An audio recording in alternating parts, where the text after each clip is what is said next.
we got to get him to be more confident. Tate is learning his way. As a freshman, he's figuring it all out.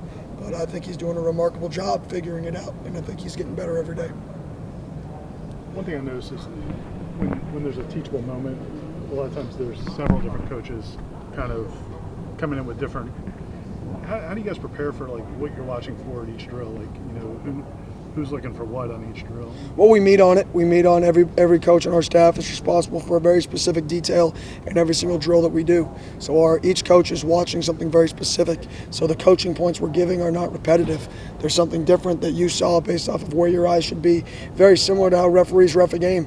Their eyes are on very specific things. We practice. We walk through as a coaching staff. Coach Norvell does an incredible job preparing us to make sure we have every detail covered, or at least as many details covered on the field as we possibly can.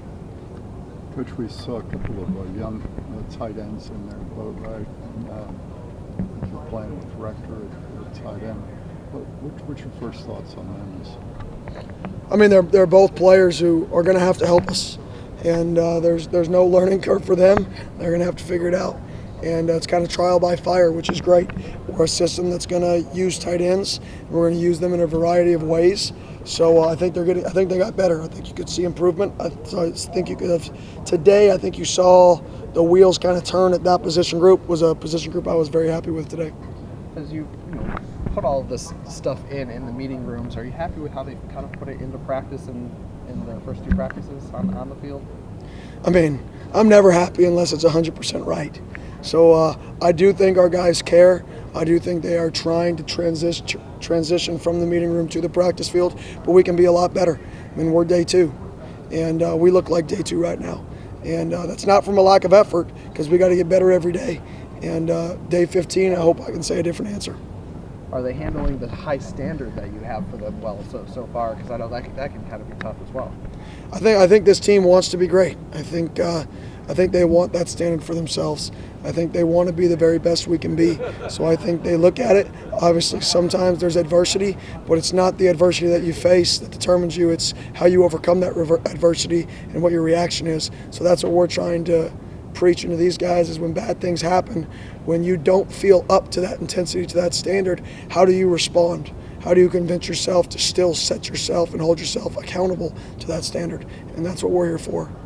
Is there you said nobody cares earlier, just in general, but like the guys who are early enrollees, do you treat them any differently? No. At all? No, you're on the field. You're on the field. You've been in the same meeting rooms everybody else has been in, and we said it to Brian Robinson today in a walkthrough. You're not a freshman anymore. You had 1 practice. You practiced one time. You're no longer a freshman. You're now a college athlete. So that's just kind of the standard we hold, and the standard is going to be across the board, and it's going to be excellence. And then Warren Thompson, he had left the team last year and then came back. Do you guys give is it totally a clean slate with guys like that because you guys weren't here? Or how do you ever since he's been here with us, and that's all I know, is he's had his ups and downs, but he's come to work. And I think he's a kid who wants to do it. And when I say wants to do it, I mean he wants to be successful. It's our job to teach him how to be successful, but he's got the want to. There was several plays he's made in these first 2 practices that are encouraging. Oh, there's no question. I mean, big, fast playmaker. How does Coach Norvell challenge you guys as coaches? He said he really liked what he saw from his assistants today. He said that you guys got a lot better as well. Well, I think, the standard is not just for the players, it's for everybody in the program, it's for the managers, it's for the coaching staff, it's for the strength staff, it's for everybody. He's going to go in and watch practice, he's going to go in and watch every individual drill, offensively, defensive, and special teams, and he's going to go and give you some pointers of things he would like to do differently in every facet. So for us, it's to be able to take that coaching and use it. There's a reason he's the head coach of Florida State. He's one of the best head coaches in college football, and we got to utilize that asset as a coaching staff and take those details and apply it to our kids.